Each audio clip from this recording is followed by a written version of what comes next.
today's art break, I am going to be exploring like contrast. So contrast in black and white, of course. This will be all black and white. How many darks and lights I can have around the page, but also how many different kinds of marks I can make. And so I just started with a few pencil marks and some charcoal and adding some water so I can just spread those around with this little catalyst wedge tool. I think I'm going to play around with some dripping and just kind of moving the paint around in a more flowy way just to see what happens. And then I'll add marks with different tools and see what different kinds of marks I can add to make it look interesting.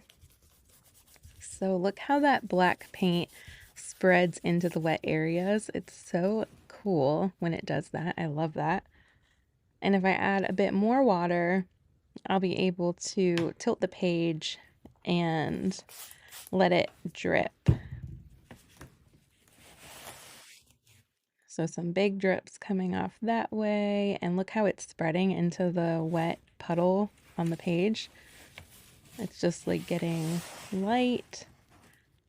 Let's see if I can get some drips going this way. I probably need to add some more paint.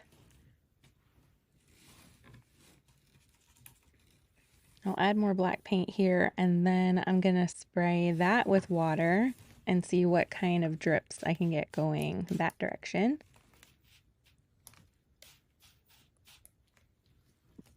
And play around with your drips. You can make them all sorts of ways. Sometimes you can just make your brush really wet and do it. This time I used the spray bottle to do it. You can play around with the different paint textures and see what kind of drips you like to make, if you like them thicker or thinner. So now we have a lot of black on this page. I needed to let that dry for a minute, and now I can add some white areas in to start adding some contrast. So I'm going to use a brush because I haven't used a brush yet to make marks. I was making all those flowy areas.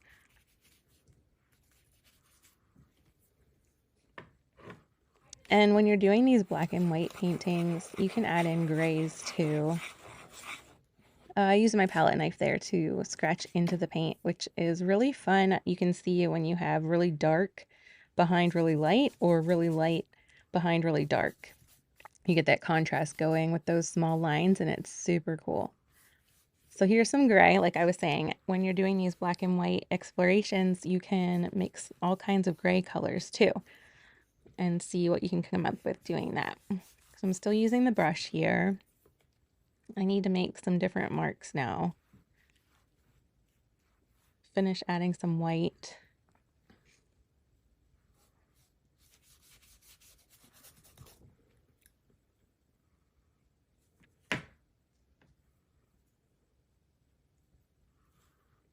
Look, here is a tiny brush because I don't have any thin lines in brush marks anywhere. I have the drips that are a bit thicker, and I have the super thin lines from scratching in the paint.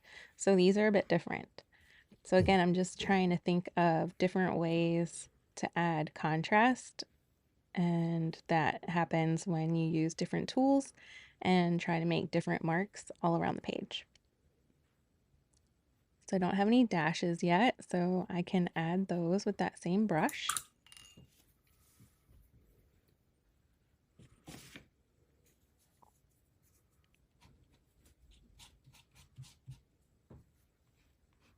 Now using the wedge to see what kind of shapes I can make. And these are definitely turning out different than anything else on the page, so it makes them really interesting.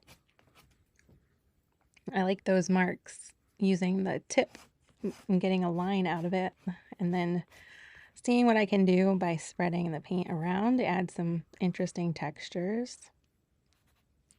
Here's another smaller brush to see what marks I can make with that.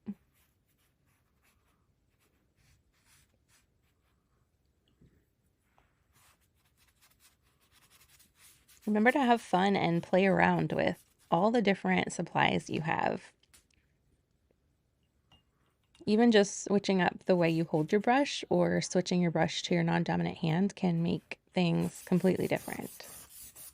Adding back in some charcoal on top of that gray to get a little contrast going, since I lost all the charcoal from the beginning. I painted over it.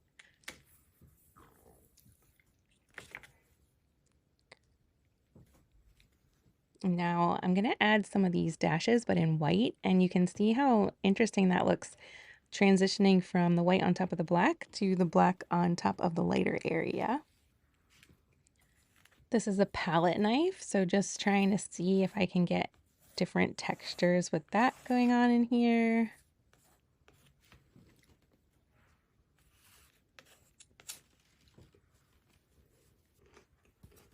And I had to let that dry again. So this is looking a little busy, so I'm going to get my big brush with some white and just tame this down a little.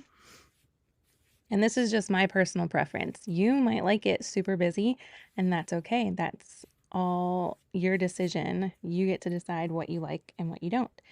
And so now that I tame that down, now I kind of need to integrate it back into the rest of the painting too. Once I get this placed, you can see it just looks like I painted it on top. So how do I integrate? Well, I'm gonna add some black back in from those drips at the top down to the thin lines in the bottom right corner. And that immediately helps the eye move around again. And if I scratch into the paint, that will also help the eye move around just that little bit. So have fun exploring today. Thanks for joining me today. I'm all about helping you grow your own creative practice full of peace, intention, and curious exploration. Find out more when you visit jenfletcherart.com. I'll see you soon.